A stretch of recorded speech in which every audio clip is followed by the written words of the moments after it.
Hi, I'm Doug McKinlay and you're watching Adorama TV. Now there's one arena that often gets overlooked when it comes to photographs, the inside of your house. Now real estate, photographers aside, it's not somewhere I would naturally look for photographic inspiration. But that's not the point.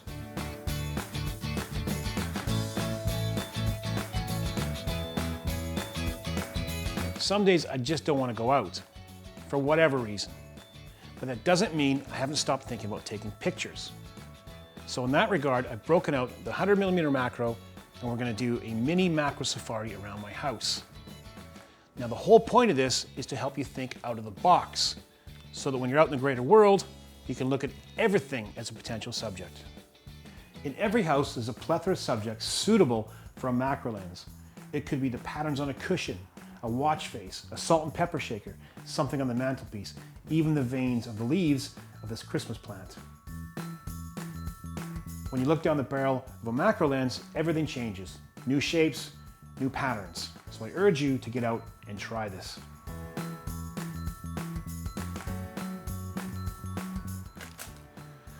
Now on the techie side, the first thing we really need to think about is stability. So work off your tripod.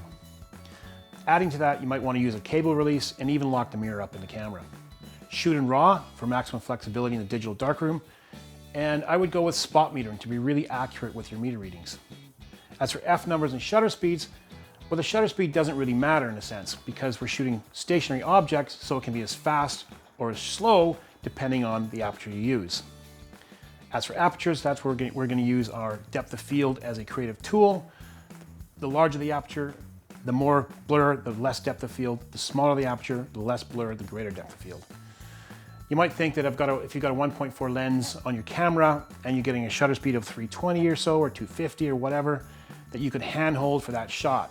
Well, you've got to watch for your body movements, in and out, side to side, because you're working with millimeters of focus here. And even though you might think you're holding your camera steady, you're not. If you're using a larger aperture, give it a try. But if you're using narrow apertures, work off the tripod. If you're really concerned about getting everything sharp from foreground to background, you might want to try and think about using focus stacking. Now that's something we've done in the past, and I urge you to watch that.